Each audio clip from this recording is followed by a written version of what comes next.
வணக்கம் எல்லோருக்கும். Welcome to RV kitchen. இன்றைக்கி இந்த வீடியோவில் நீங்கள் என்ன ரெசிபி பார்க்க போகிறீங்க என்றால் ஃப்ரைட் ரைஸ் தான் செய்ய போகிறேன். பாருங்கள், அதுக்கு தேவையான பொருட்கள் எல்லாம் எடுத்து வச்சுருக்கிறேன். இப்போ வாங்கோ என்னென்ன பொருட்கள்னு பார்க்கலாம்.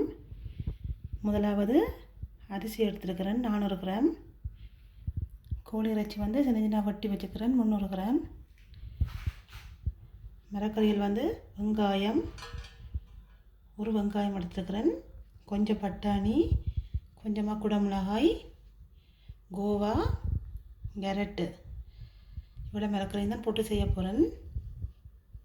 அடுத்ததாக மிளகுத்தூள் இருக்குது, கிட்டத்தட்ட 1.5 தேக்கரண்டி மிளகுத்தூள் இருக்குது. கொஞ்சமாக பட்டர், உப்பு, முட்டை, இதில் எண்ணெய் இருக்குது. இவ்வளோ தான் தேவையான பொருட்கள். இப்போ வாங்கோ ஃப்ரைட் ரைஸ் செய்கிறத பார்ப்போம். இதில் சட்டி வச்சுருக்கிறேன். இதில் இன்னொரு சட்டியில் தண்ணி வச்சுருக்கிறேன் அரிசி அவியறதுக்கு. இப்போ அடுப்பு ஆன் பண்ணுவோம். முதலாவது அடுப்பு ஆன் பண்ணி அரிசி அவி விடுவோம்.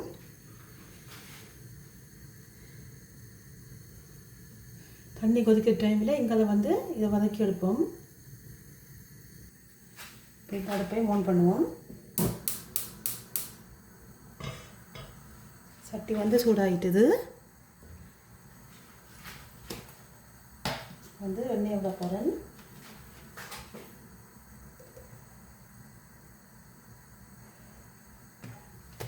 ஒரு 2 மேசக்கரண்டி எண்ணெய் விட்டுருக்குறேன். கோழியை போட்டு வாட்டி எடுப்போம்.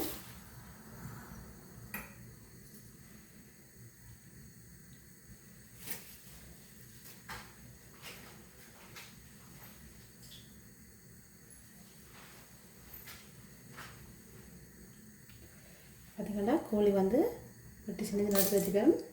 இதை போட்டு வாட்டி எடுப்போம். கொஞ்சமாக உப்பு சேர்த்து விடுவோம். கலந்து விடுவோம். கலந்து விட்டுட்டு கோழி கொஞ்சம் ஓரளவுக்கு வதங்கணும். வதங்கினதுக்கு பிறகு பார்ப்போம்.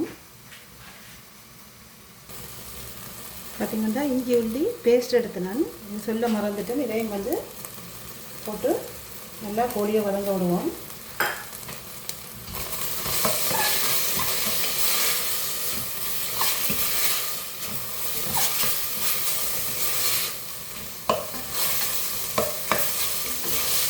நல்லா வதங்கணும். வதங்கிட்டு பார்ப்போம். தண்ணி கொதிச்சிட்டுது. இப்போ நான் அரிசி கழுவி வச்சு அரிசியை போட போகிறேன். கொதிச்சிட்டுது. நான் 1 தேக்கரண்டி உப்பு போட்டுட்டேன். அரிசி அவிய விட போகிறேன். அரிசியை போட்டு அவிய விடுவோம். கரண்டியால் வடிவாக கலந்து விடுவோம். அரிசி அவியட்டுக்கும் கோழி இந்த வடிவாக பொரிஞ்சிட்டு இதை எடுக்க போகிறேன். எப்படி வந்திருக்கண்டு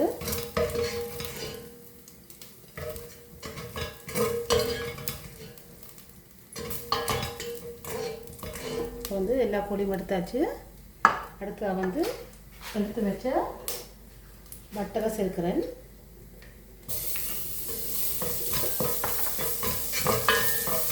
நான் 2 ஒன்றும் விடாமல் பட்டர்லாம் வதக்க போகிறேன். இதெல்லாம் முதலாவது வெங்காயம்,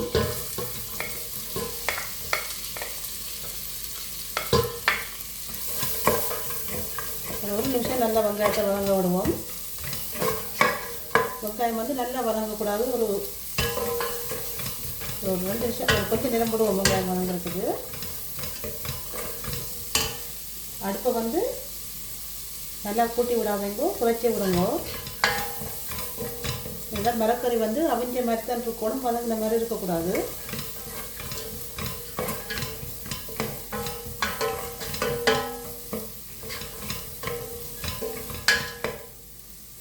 அடுத்ததாக எல்லா மரக்கறியிலையும் சேர்ப்போம்.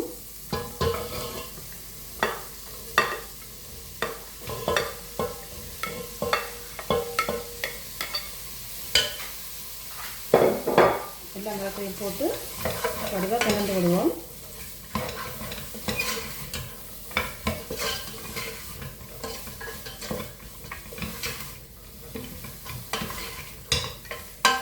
வந்து இது வடிவாக கொஞ்சம் நேரம் பதங்கோணும்.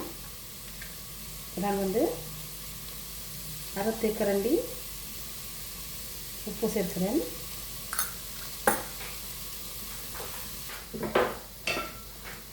இப்போ வந்து வடிவாக கலந்து விடுவோம். கலந்து விட்டுட்டு அளவான சொட்டில் விடுவோம்.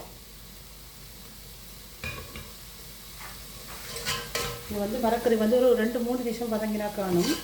கூட நேரம் வதங்கோணும் மட்டும் இல்லை. சோறு வந்து நல்ல வடிவாக அவிஞ்சு வந்துட்டுது. நான் கிட்டத்தட்ட ஒரு 4 நிமிஷம் விட்டு நான் அவியறதுக்கு. எப்படி வந்திருக்கண்டு இந்த பதம் ஓகே. அமர்த்தினோன்னே அரிசி வந்து பாதியாக உடையுது பாருங்க. அரிசி வந்து சோறு வந்து அவிஞ்சிட்டுது பாருங்க. அப்படிங்க அமர்த்தைக்குள்ளே தண்டை பாட்டுக்கு உடையுது. ஓகே, இதை நிப்பாட்டுவோம். இப்போ வந்து நான் வடிச்செடுக்க போகிறேன் அரிசியை சோறை. ஓகே, இதை வந்து நான் வடிச்செடுக்க போகிறேன்.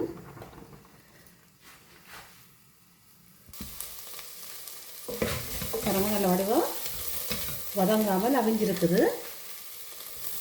நாங்கள் இப்படி அவிஞ்சிருக்குண்டு. இப்போ வந்து ஓகே ஆகிட்டது. அடுத்த வந்து இது ஒரு சைட்டாக நான் வந்து முட்டையை வந்து வறுத்தெடுக்க போகிறேன். இப்போ நான் 2 முட்டை விடுறேன்.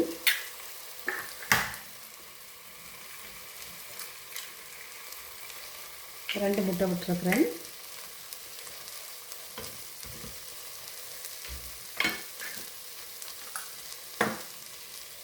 முட்டை வந்து நல்லா பொரிஞ்சு வரணும்.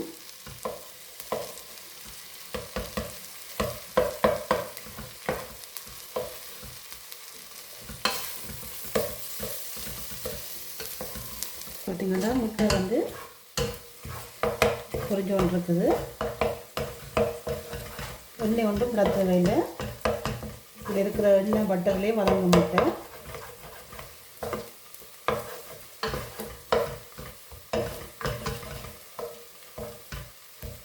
இப்போ வந்து முட்டையும் நல்லா வதங்கிட்டது பாருங்க. முட்டை வந்து நல்லா வதங்கிட்டது. இப்போ நாங்கள் வந்து பொரிச்சு வச்ச கோழியையும் சேர்ப்போம். இதில் சேர்த்துட்டு நல்லா கலந்து விடுவோம்.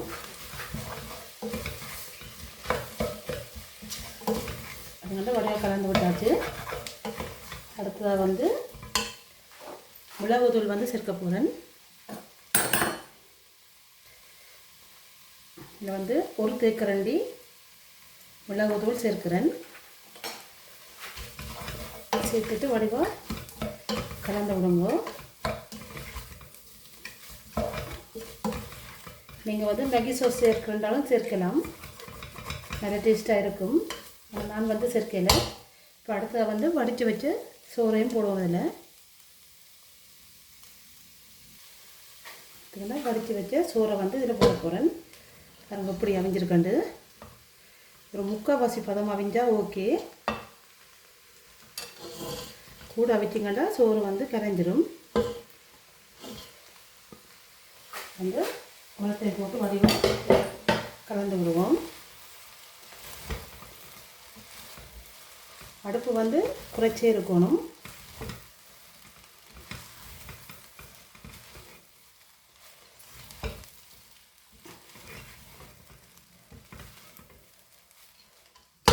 அடுத்த சோறையும் போட்டேன். இது மொத்தமாக 400 கிராம் அரிசி.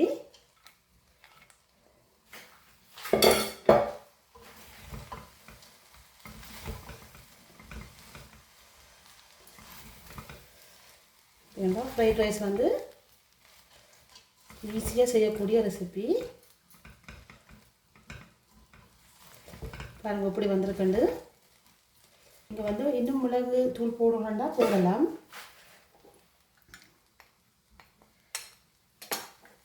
இப்போ வந்து உப்பெல்லாம் கணக்காக இருக்கொண்டு பார்க்கணும். அதனால் உப்பு பார்க்க போகிறேன்.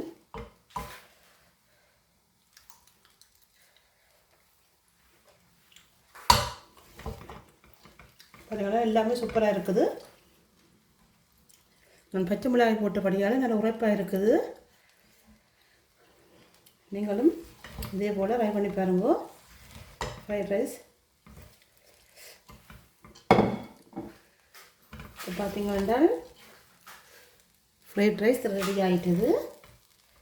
நாங்கள் இப்படி வந்திருக்கண்டு சோறெல்லாம் தனித்தனியாக வந்திருக்குது. இப்போ வந்து அடுப்பு நிப்பாட்டுவோம். இப்போ ஒரு பிளேட்டில் போட்டு காட்டுறேன்.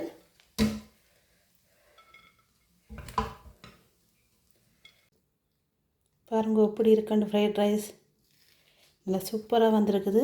பாருங்க தனித்தனியாக இருக்குது சோறெல்லாம். நீங்களும் இதே போல் ட்ரை பண்ணி பாருங்க. இதுக்கு மேலால் ஒரு கொஞ்சமாக மல்லியில் சேர்த்துடுவோம் டெக்கரேஷனுக்காக. ஆனால் டேஸ்ட்டாகவும் இருக்குது மல்லியில் போட்டு சாப்பிட்டீங்கன்னா.